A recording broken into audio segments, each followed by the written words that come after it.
The ship named Horizon broke through the clouds of the strange planet. Captain Jane Miller stood at the front window, her eyes wide as she took in the view. This world had been hidden from Earth for all of time, until now. "Look at those structures," she said, pointing to the large dome-shaped buildings that seemed to grow out of the ground. They were not built. They were alive, moving slowly like they were breathing. Tom Reed, the science officer, checked his screen. "Captain, these readings don't make sense. The air here is perfect for humans. Too perfect." Jane nodded. She had felt strange since they entered orbit, like she was coming home to a place she had never been before. The landing team stepped onto the planet's surface. The ground felt warm under their boots. Mark Davis, in charge of talking with any aliens they might meet, looked at the small computer on his wrist. "I'm picking up signals. Not radio. Something else." He looked worried. "It feels like thoughts." They walked toward one of the breathing buildings.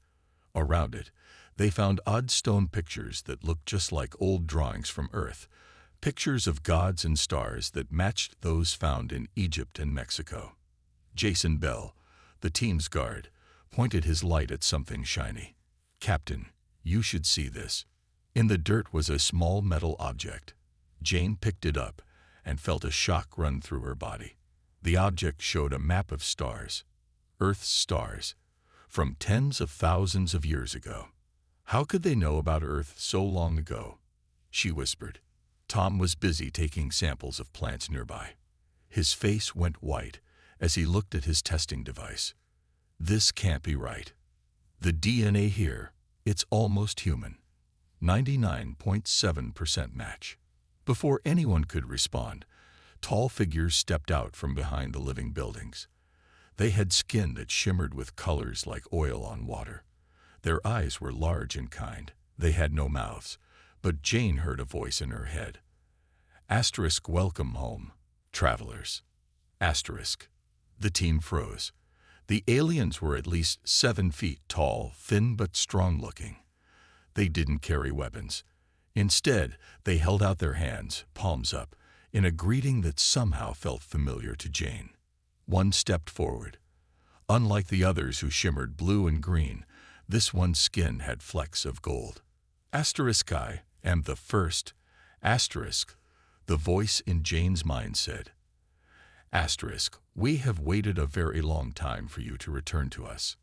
Asterisk, return, Jane asked. We've never been here before. The first tilted its head. Asterisk, not you, but your ancestors, the ones we sent away to keep safe. Asterisk. Tom stepped closer to Jane. Captain, they think we're related to them somehow. The alien looked at Tom. Asterisk, we don't think. We know. Come with us to the center hive. All will be clear there. Asterisk. Jane felt something pull her toward these beings, a feeling like finding a missing piece of herself. Around them, the living buildings seemed to sing a low note that vibrated in her chest. We'll come, Jane decided, ignoring Jason's worried look. But my team stays together. The first nodded. Asterisk, of course. The children should stay together when meeting their parents for the first time. Asterisk. As they walked toward the largest structure in the distance, Jane couldn't shake the feeling that her entire understanding of human history was about to change forever. The stars above seemed to watch them, like eyes of ancient gods finally seeing their creation come home. The first led them into the massive central hive, where the walls pulsed with light and the air hummed with energy. Jane felt like she was walking into the heart of a living being. And somewhere deep below, something ancient was beginning to wake up. Inside the central hive, Jane and her team stood in awe.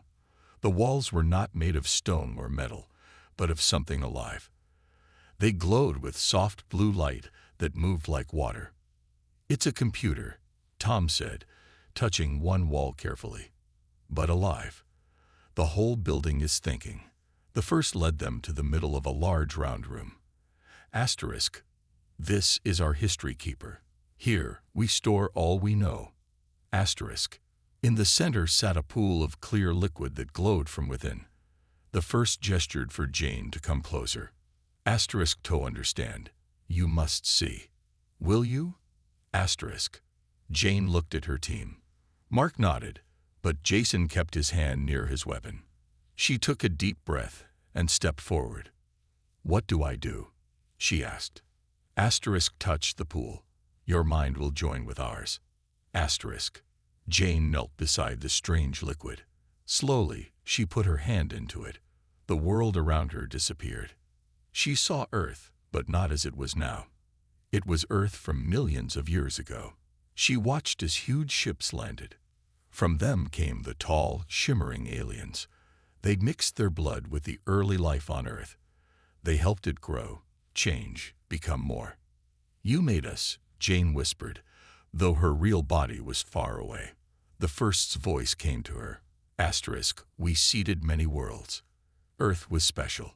We gave more of ourselves to your planet than any other. Asterisk.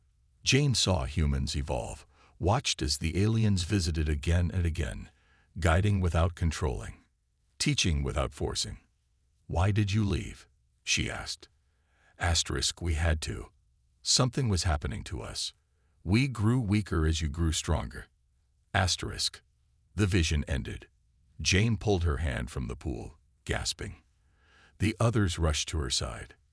Captain, are you okay? Jason asked, helping her up. I saw it all, she said. They created us, or at least helped create us. We're part of them. While Jane was in the vision, Tom had been scanning the walls with his tools. His face was grim when he returned. Captain, these beings are dying, he said quietly. Their DNA is breaking down. I've never seen anything like it. The first lowered its head. Asterisk, yes. Our people fade more each day. We have tried to fix ourselves, but nothing works. Asterisk. Tom showed Jane his screen. Look at this. The markers in their DNA are almost exactly like human markers, but older, more complex. It's like they're our parents.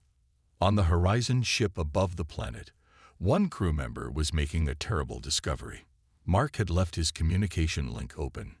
Now he rushed back to Jane. Captain, we have a problem, he said, his voice tight with worry. I just picked up messages from Earth. General Ward has taken control of the defense forces. He's sending ships here. Attack ships. Jane turned to the first. Why would Earth attack you? They don't even know you exist. The first's colors dimmed to a sad blue. Asterisk, some of your people have always known about us. They found our old sites on Earth. They fear us because they do not understand. Asterisk. How long do we have? Jane asked Mark.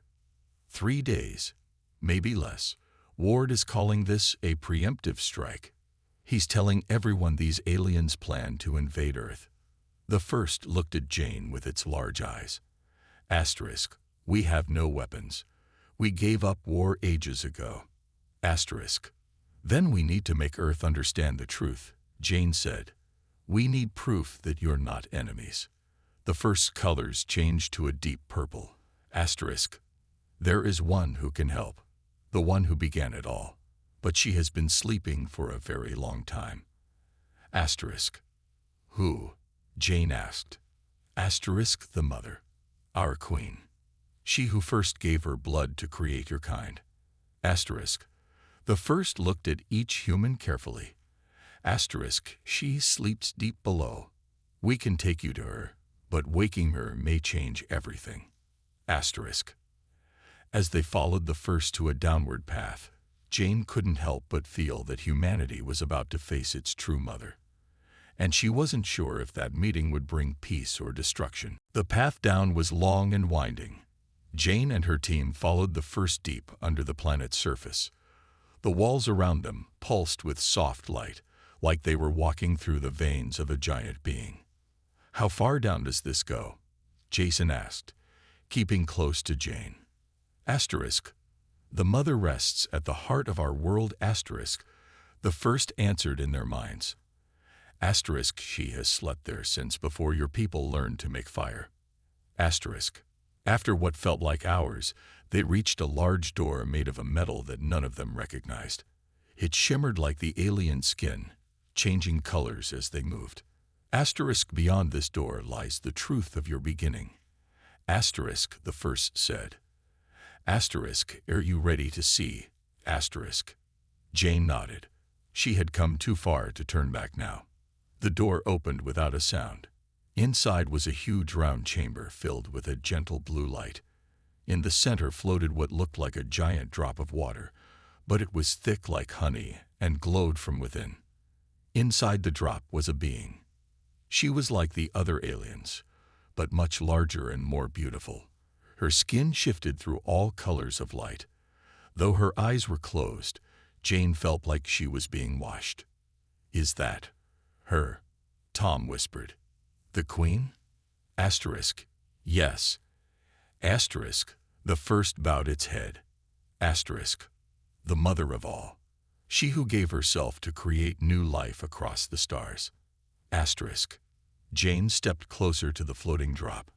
As she did, the liquid rippled. The Queen didn't move, but Jane suddenly felt something touch her mind. It was gentle but so powerful that she fell to her knees.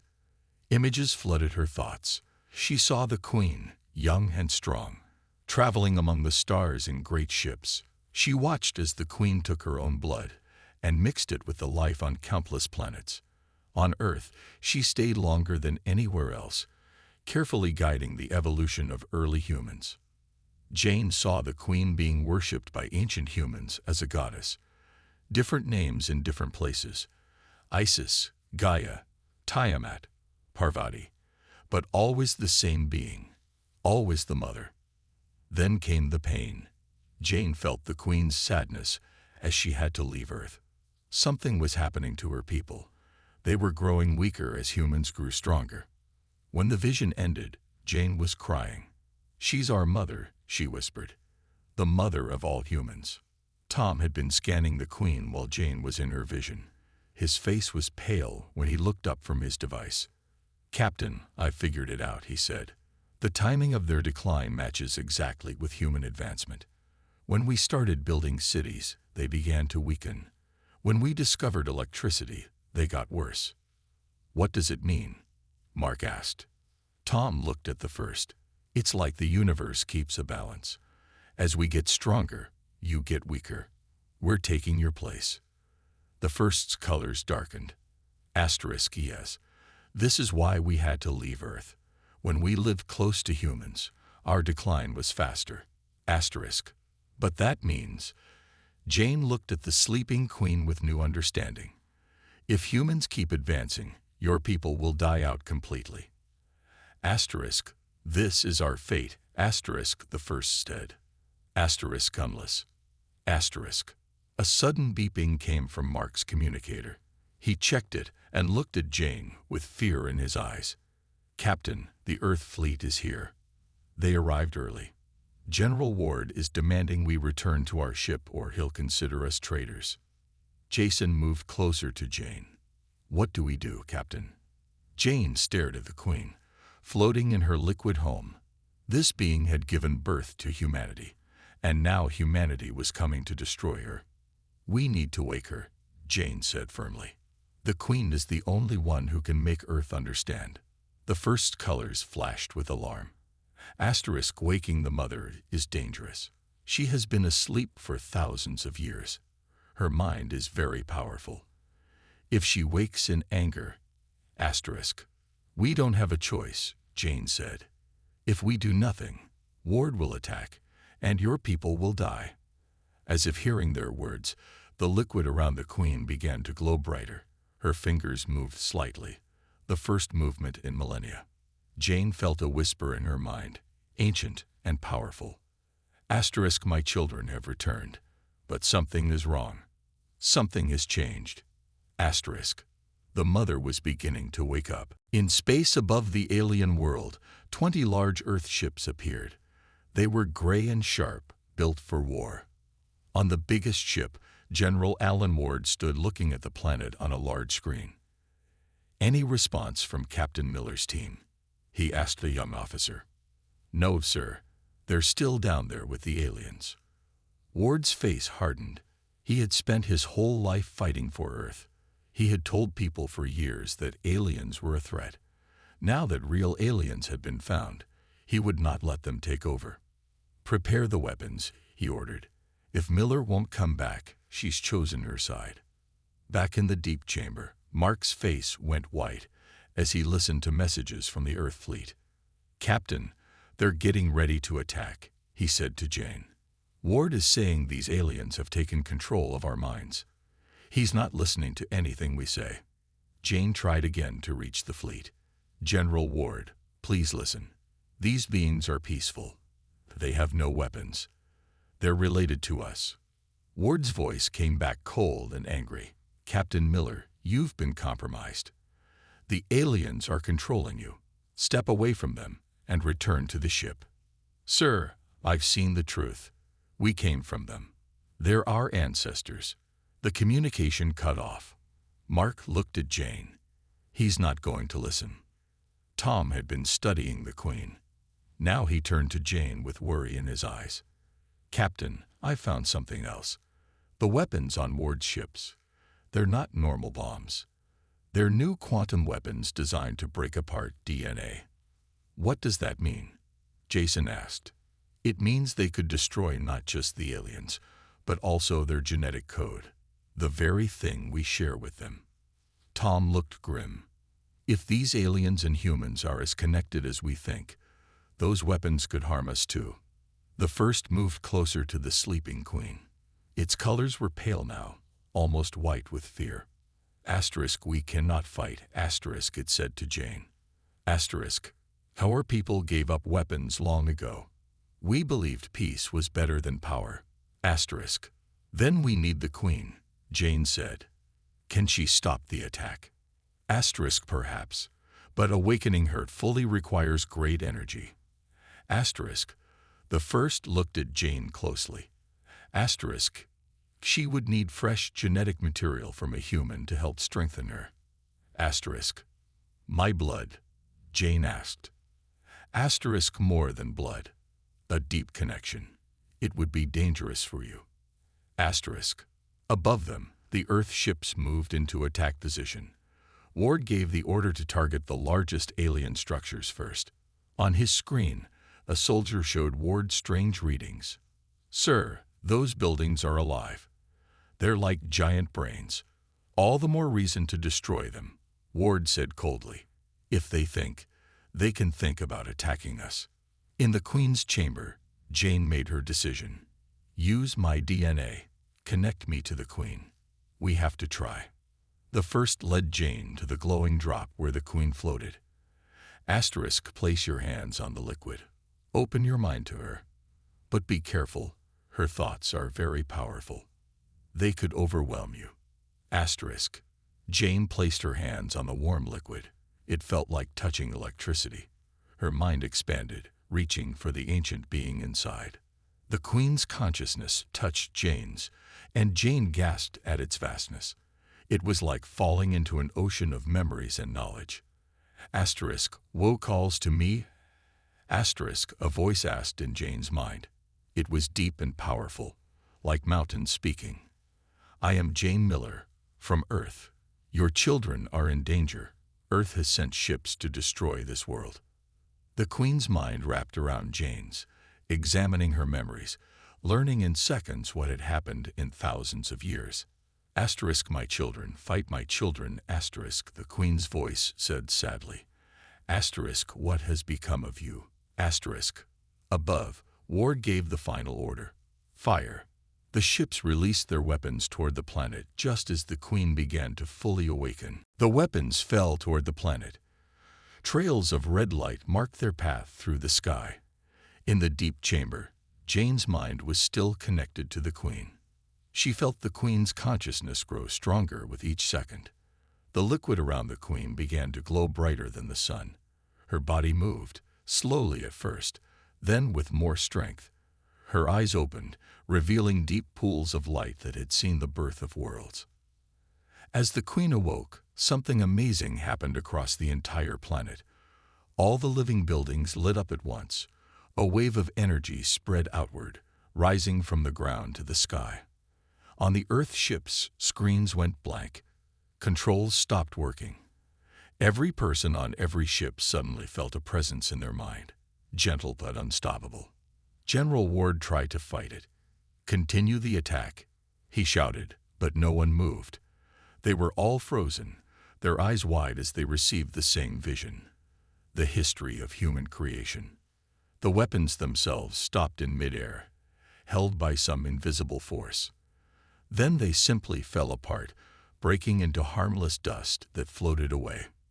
In the chamber, Jane felt her body grow weak as the Queen took energy from her. But she also felt stronger in her mind than ever before.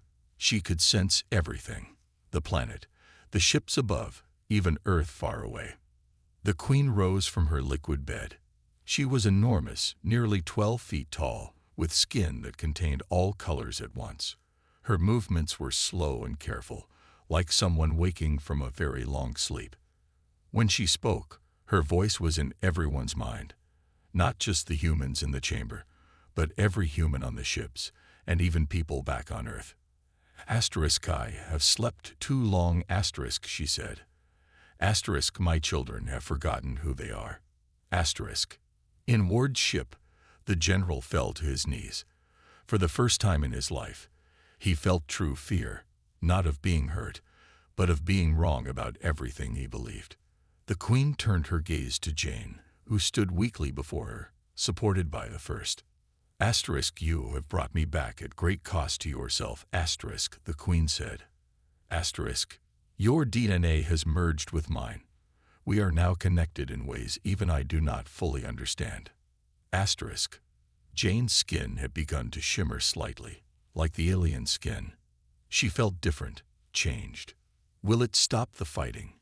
Jane asked. The Queen looked upward, seeing through rock and air to the ships above. They know the truth now. But knowing is not the same as accepting. She reached out with her mind once more, focusing especially on General Ward. He saw his own DNA, spinning and changing, alongside that of the aliens. He saw the common patterns, the shared code. Then the Queen did something unexpected. She showed him the future, what would happen if the two species worked together, and what would happen if they fought. The possibilities stretched out in both directions, wonder or extinction. Ward's hands trembled. His life's work, his beliefs, all challenged in an instant. The Queen addressed all humans at once, her voice echoing across space itself. "I am the mother of humans," she whispered, though the whisper was heard by millions. "What have you done to yourselves? What have you done to me?" The sadness in her voice broke through where logical arguments could not. Ward gave a new order: "Stand down. All weapons offline." In the chamber, the first approached the Queen with joy and worry mixed in its colors. "Mother, you have saved us. But your awakening has a cost." Around them, several aliens had begun to fade, their bodies becoming transparent. The genetic link between the Queen and Jane had accelerated something. The balance was shifting fast. "What's happening to them?" Jane asked, though she already knew the answer. The awakening has sped up our decline." The first said sadly. In saving your people, we may have doomed our own." The Queen looked at Jane with eyes full of ancient wisdom. "Cohen journey ends." She said. Another must begin." The Queen's awakening changed everything. On Earth, millions of people suddenly stopped what they were doing. They saw visions of their true history. Some fell to their knees in wonder. Others hid in fear. Churches emptied. Governments called emergency meetings. The old stories of how humans began no longer made sense. The truth was both simpler and stranger. Humans were children of the stars, created by beings who had watched over them from the beginning. In the great chamber deep under the alien world, Jane watched as the first and other aliens began to fade. Their skin, once bright with colors, became dull and see-through. She could almost see through them, like looking at ghosts. "They're dying faster now," Tom said, checking his scanner. The Queen's awakening took too much energy from them. The Queen moved through the chamber, touching her fading children with gentle hands. Each time she touched one, they seemed to become more solid for a moment, but then faded again when she moved on. "I cannot stop what is happening, she said to Jane. "The balance of life must be maintained. As your kind rises, mine must fall. It has always been this way." On Ward's ship, the general sat in silence. The soldiers around him waited for orders, but he had none to give. The Queen's vision had shown him something he never expected, that fighting the aliens meant fighting against humanity's own parents. "Sir," a young officer asked, "what do we do now?" Ward looked at the planet below, now glowing with a soft light that pulsed like a heartbeat. "We wait," he said quietly, "and we listen." More Earth ships arrived, but not warships this time. These carried scientists, doctors, and diplomats, all drawn by the Queen's call. They came not to fight, but to learn and help. Back in the chamber, Jane's body continued to change. The connection with the Queen had altered her DNA. Her skin now had a faint shimmer, and she could feel the thoughts of others around her. "What's happening to me?" she asked the Queen. "You are becoming a bridge, the Queen answered. Neither fully human nor fully like us. Something new. The first approached Jane, its form now so faded that it looked like morning mist. "This may be our salvation, it said. If humans and our kind can merge, perhaps both can survive. General Ward was brought down to the chamber under guard.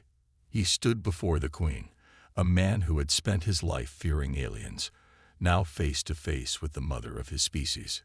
He started, but had no words. The Queen looked at him not with anger, but with sadness. "You acted to protect what you loved, she said. As did I, when I sent my children to Earth long ago. She touched his forehead gently. Ward gasped as new understanding filled him. He saw that the weapons he had created could have destroyed both species because of their shared DNA. "I almost killed us all," he whispered. Outside the chamber, people from Earth were arriving. They moved through the alien city with wonder on their faces. Some aliens welcomed them, though their bodies were becoming harder to see by the hour. Jane felt the Queen's mind touch hers again. "Your world is in chaos, the Queen said. The truth has shaken everything they believed. On Earth, old systems were indeed falling apart. Religions struggled to include the new truth. Governments fought to keep control. But something else was happening too. A new understanding was growing. Humans were beginning to see that they were part of something much larger than Earth. "Can we help your people?" Jane asked the Queen. "There must be some way to stop what's happening to them."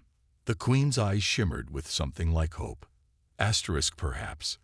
There is one path, but it requires great sacrifice. Tom, who had been studying the aliens' DNA, looked up suddenly. "Captain, I think I understand now. They're not just dying. They're transforming. Their energy, their consciousness, needs somewhere to go." The Queen nodded slowly. Yes. And now we must decide where that will be. 3 days after the Queen's awakening, the chamber deep below the planet's surface was filled with people. Humans from Earth stood side by side with the fading aliens.